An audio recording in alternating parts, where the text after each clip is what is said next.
বার্ষিক পরীক্ষার ফলাফল প্রকাশ ও অভিভাবক সমাবেশে উপস্থিত আমাদের প্রিয় শিক্ষকবৃন্দ, উপস্থিত আছেন অত্র এলাকার সম্মানিত ব্যক্তিবৃন্দ এবং যাদের নিয়ে আজকে মূলত এই আয়োজন, যারা অধীর আগ্রহে অপেক্ষা করে আছে তাদের একটা ফলাফলের জন্য।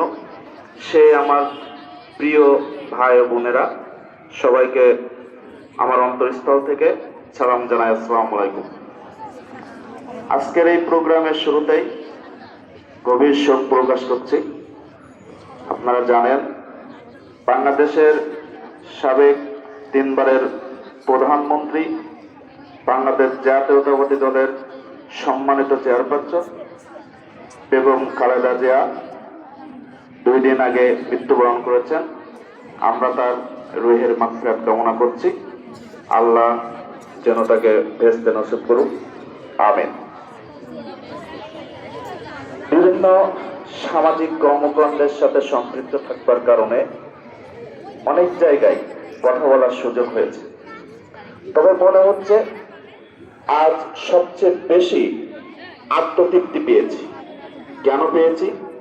আজ মনে হচ্ছে আমার সামনে যারা বসে আছে তারা হয়তো বা একদিন এই দেশের দেশ সেরা একজন সরকারি কর্মকর্তা হবে, দেশ সেরা ব্যবসায়ী হবে, দেশ সেরা ব্যাংকার হবে, দেশ সেরা একজন ভালো মানুষ হবে। আমাদের দোয়া সবসময় তোমাদের সাথেই থাকবে।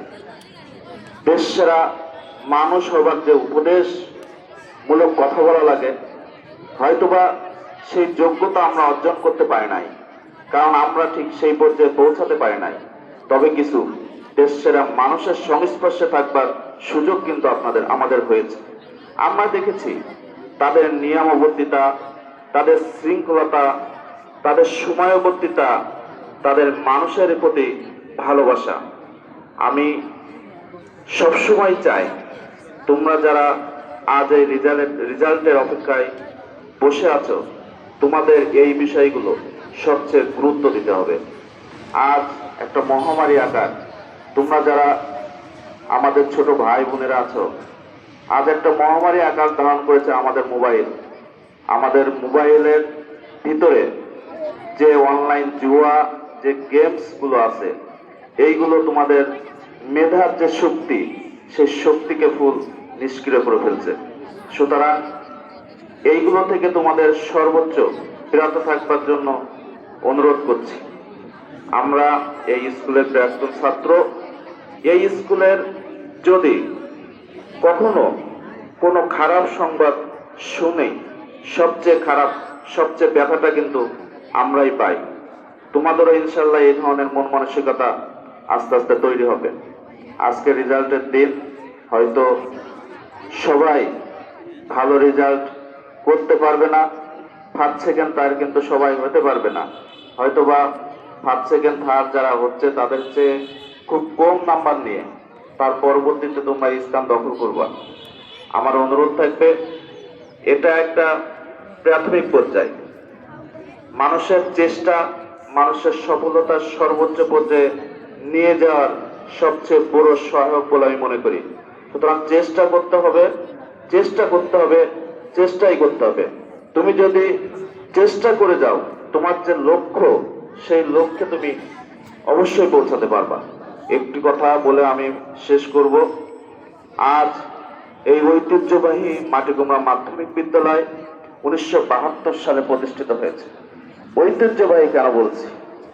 অত্র এলাকার যে সকল মাধ্যমিক বিদ্যালয়গুলো আছে, তার ভিতরে সবচাইতে ভালো রেজাল্ট কিন্তু অতীতে এবং বর্তমান সময়েও আমাদের এই মাটিকুমড়া মাধ্যমিক বিদ্যালয়ের থেকেই হচ্ছে। এই মাটিকুমড়া মাধ্যমিক বিদ্যালয় থেকে পড়াশুনো করে অনেকেই এখন দেশের বিভিন্ন জায়গায় স্ব প্রতিষ্ঠানে প্রতিনিধিত্ব করছে। আর এগুলো সম্ভব হয়েছে কিছুটা আমাদের অভিভাবকদের জন্য, বাকিটা আমি বলতে পারি 90% এখানে যারা আমার সম্মানিত শিক্ষক আছে তাদের জন্য। আমরা বাইরে থেকে যখন থাকি, আমাদের স্কুলের শিক্ষকদের কিন্তু আমরা একটা সুনাম সবসময় শুনি। সুতরাং তোমাদের কাছে আমার বিনীত অনুরোধ থাকবে, আমার যে শিক্ষকগুলো এখানে আছে তাদের কথাকে সর্বোচ্চ পরিমাণ গুরুত্ব দিতে হবে এবং তাদেরকে সর্বোচ্চ পরিমাণ সম্মান দেখাতে হবে। এই বলে আমি বক্তব্য শেষ করছি। তোমরা সবাই ভালো থাকবেন ইনশাআল্লাহ। ধন্যবাদ।